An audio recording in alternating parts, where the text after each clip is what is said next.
তার ভাই ভাবি কই কই যে ওই যে আমি বলি, আপনি যে বদলে জানেন না এটা কেমনে বুঝবো?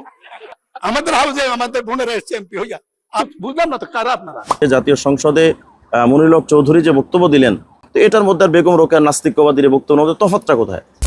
আসসালামু আলাইকুম রহমতুল্লাহি ওয়া বারাকাতুহু। সুপ্রিয় দর্শক, আমরা অত্যন্ত দুঃখের সাথে জানাচ্ছি যে আমাদের সম্প্রতি সময়ে জাতীয় সংসদে মনিরুল হক চৌধুরী নামক একজন ব্যক্তি হিজাবকে নিয়ে বেশ তাচ্ছিল্যকর একটি পরিবেশ তৈরি করেছেন এবং এমন বক্তব্য দিয়েছেন যেটা বিশেষ করে বাংলাদেশের ইসলামপন্থী যারা মুসলিম সভ্যতা তাদের ইমানে গায়রতে চরমভাবে আঘাত করেছে। এবং তিনি হিজাবকে যেভাবে উত্থাপন করেছেন এর দ্বারা সুস্পষ্টভাবে ইস্তেজাফি দিন অর্থাৎ দিন নিয়ে একটি ঠাট্টা বিদ্রুপ করা, যেটা কুফুরি পর্যায়ে চলে যায়।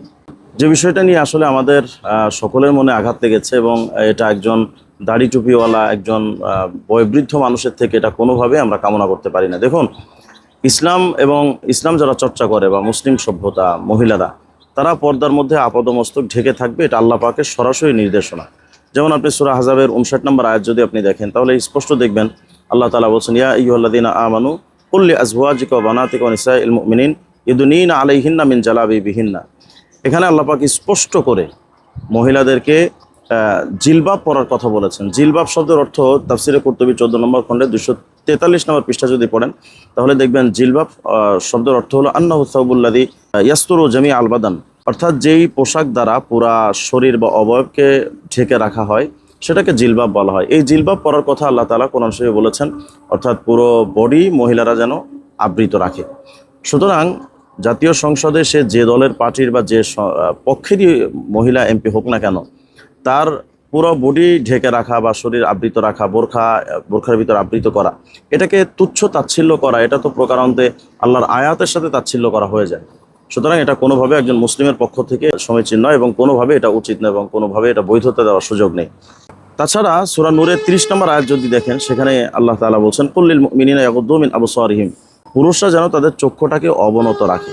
তাহলে এই লোকটার, এই এমপির এমন কি প্রয়োজন পড়লো যে মহিলাদের চেহারাটা দেখতে হবে, যেখানে আল্লাহ পাক বলছেন পুরুষরা তাদের চোখে হেফাজতে রাখবে বা চোখে নিচু রাখবে, সেখানে একজন দাড়ি টুপিওয়ালা বয়স্ক মুরব্বী তিনি মহিলাদেরকে দেখা তার কী বা প্রয়োজন পড়লো, এটা আসলে আমাদের বোধগম্য নয়। পাশাপাশি তার এই হাদিসটা জানা দরকার। ইমাম বাইহাকি রহমতুল্লাহ আলাইহি তার শুআবুল ঈমানের 7399 হাদিসের মধ্যে এনেছেন, আন্না রাসূলুল্লাহ সাল্লাল্লাহু আলাইহি ওয়াসাল্লাম লাআনান নাযির ওয়াল মানজুরা ইলাই, অর্থাৎ যে ব্যক্তি পরনারীর দিকে বা অবৈধভাবে কোনো বিষয় কোনো নারীর দিকে তাকাচ্ছে এবং যার দিকে তাকাচ্ছে, উভয়ের উপরে রাসূলুল্লাহ সাল্লাল্লাহু আলাইহি ওয়াসাল্লাম নিজে অভিশাপ করেছেন।